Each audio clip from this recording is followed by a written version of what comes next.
Profe, ¿cómo se dice estoy con fome en español? Ven conmigo que te enseño. Vamos a aprender hoy a expresar nuestras necesidades en español.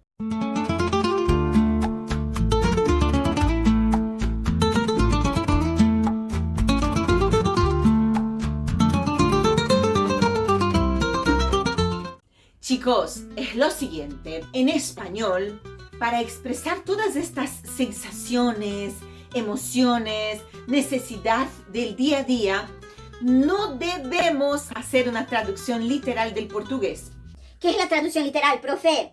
Bueno, sería eso de agarrar la frase en portugués, estou com fome, y traducirla literalmente, estoy con hambre. Nuestra primera tendencia como brasileños es hacer eso, pensar en portugués y traducir al español. Y entonces si ya tengo algo de conocimiento en español, como conjugar el verbo estar, yo estoy, saber que la palabra fome de la lengua portuguesa en español se dice hambre, entonces ya consigo decir estoy con hambre. Lo que sucede, chicos, es que el español no es la traducción del portugués y no siempre pensar en portugués y traducir al español, por más que yo tenga un super vocabulario para traducir, no siempre esta técnica va a funcionar, porque a veces, y muchas veces, la estructura del idioma cambia, como es el caso de esta frase. Cuando tengo hambre, frío, sed, miedo, calor, todas estas necesidades del día a día, yo debo expresar en español con el verbo tener. Tengo frío, tengo calor, tengo sed, tengo hambre, tengo miedo y así sucesivamente. Cada persona va a ser conjugada de una manera distinta. Por lo tanto, yo tengo hambre. ¿Tienes hambre? ¿Quieres comer algo? ¡Uy, qué frío! Tengo frío. ¿También tienes frío? Siempre con el verbo tener. Y entonces, mis queridos, entramos a un otro punto muy peligroso en español. Un otro punto en que no podemos de manera alguna pensar en portugués y traducir literalmente, que son los usos del verbo tener en español. Acabamos de ver que en español voy a usar el verbo tener para expresar estas sensaciones y necesidades del día a día, como tengo hambre, tengo sed, tengo miedo. Pero, ¿para qué otras cosas voy a usar el verbo tener en español? Bueno, ¿vamos a contar conmigo? Vamos a usar el verbo tener para expresar necesidades y sensaciones del día a día. Vamos a utilizar el verbo tener para expresar nuestra edad. Tengo 43 años. Vamos a utilizar el verbo tener para expresar obligación.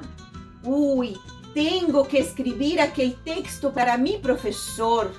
Uy, después de la clase tengo que ducharme y preparar la cena.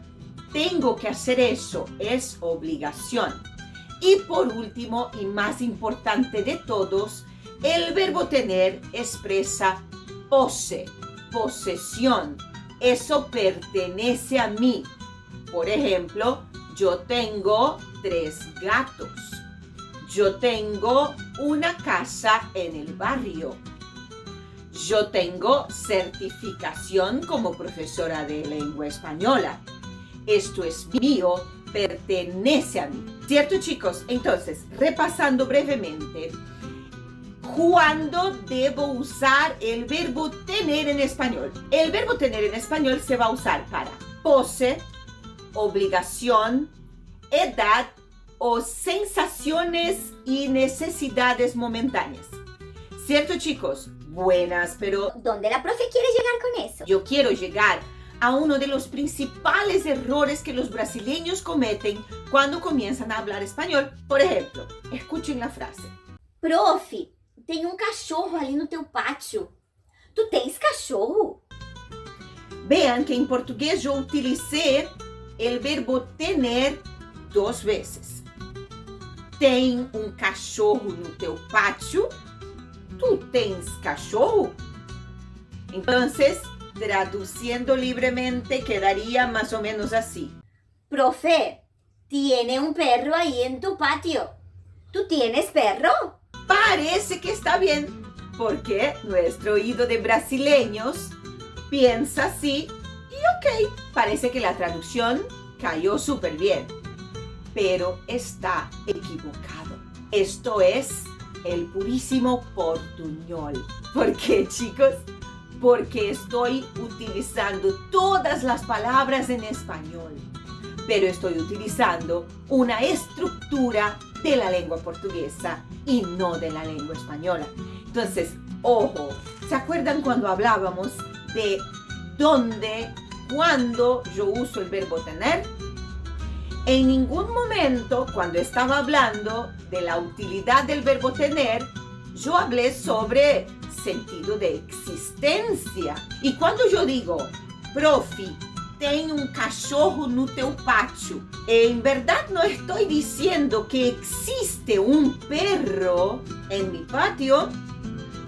Si lo que yo quiero transmitir es el sentido de existencia, yo nunca voy a poder usar el verbo tener en español, porque para eso existe un otro verbo, el verbo haber. Entonces, lo correcto de aquella nuestra frase anterior, Profi, tem um cachorro no teu pátio. Tu tens cachorro? lo correcto de esta frase en español sería, Profe, ¿hay un perro en tu patio? ¿Tú tienes perro? porque en portugués, la primera vez que yo utilicé el verbo tener en la frase profi, tem um cachorro no teu pátio, en este momento el verbo tener ejercía la función de existencia. Si existe, hay. En el segundo momento, cuando yo pregunto, ¿tú tens cachorro? En este momento, el verbo tener ejerce la función de pose. Entonces, aquí sí, yo puedo y debo utilizar el verbo tener. Entonces, chicos, el secreto aquí es memorizar lo siguiente. Si existe, hay. Si posee, tiene. Esto es, el verbo haber nos va a servir para expresar existencia de algo.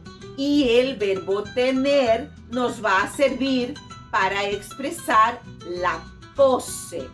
Alguien posee algo.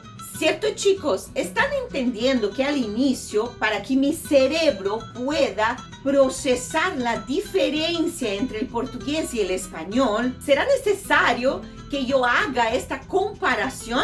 Como en los primeros meses de mi estudio del español, probablemente todas las veces que yo vaya a crear una frase, en mi cabeza de brasileño viene con tem. Ao lado da igreja tem uma carniceria. Eu tenho um tio que mora no interior. Tem um cachorro no teu pátio. Todas las veces que me venga una frase con el verbo tener en lengua portuguesa y que yo quiera expresarla o necesite expresarla en español, yo voy a tener que hacer estas preguntas para mí mismo dentro del cerebro hasta que mi cerebro entienda cuál es la diferencia y pase a hacer eso automáticamente.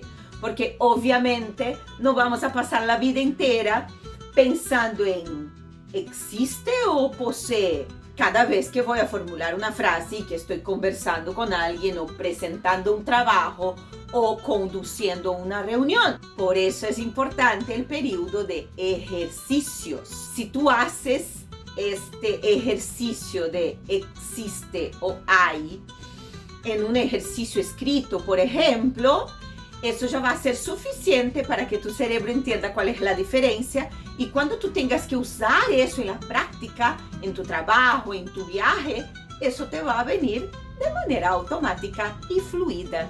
Y es eso que queremos. Buenas, entonces vamos ahora a conversar sobre otra cosa que apareció innumerables veces en este video y que yo no conozco bien. ¿Qué es esta historia de hay? H-A-Y. o H-A-Y, como quieran. Saben ustedes que la Y ha cambiado de nombre, ¿no? Ahora se llama Y.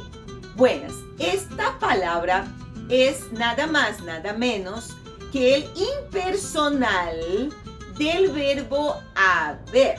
Si yo paro para conjugar el verbo haber en presente, la conjugación del verbo haber sería yo he, tú has, él, ella o usted ha, nosotros hemos, vosotros habéis y ellos han. Pero si yo miro esta conjugación, en lugar alguno aparece el hay. El hay es el verbo haber de manera impersonal. Esto es, hay, existe. Yo no estoy diciendo quién existe. Estoy diciendo que existe. Por ejemplo, de nuevo, trabajemos con la traducción. Ai, tem um problema lá na empresa hoje. Tem um problemão. Vou ter que resolver. ¿A quién pertenece ese problema? ¿A mí? ¿A ti? No. Simplemente existe un problema en la empresa. No es poseído por nadie este problema. Entonces, si existe un problema en la empresa, hay un problema. Un problema de un gato pisando en la cámara que me estropeó el video. Volvamos. Entonces, yo digo que hay un problema en la empresa. Yo no estoy especificando a quién pertenece ese problema. Solo estoy diciendo que existe un problema en la empresa. Entonces, esta palabra ahí es el impersonal del verbo haber, ¿cierto? Él sería equivalente al a, con H y con acento no A do portugués. La cuestión que se pone un poco complicada aquí es que nosotros brasileños cada vez usamos menos el a do verbo haver cuando falamos portugués. Entonces, no tenemos el hábito de pensar las frases utilizando el verbo haber y sí, lo hacemos utilizando siempre el verbo tener y por eso tantos problemas. ¿Cierto, chicos?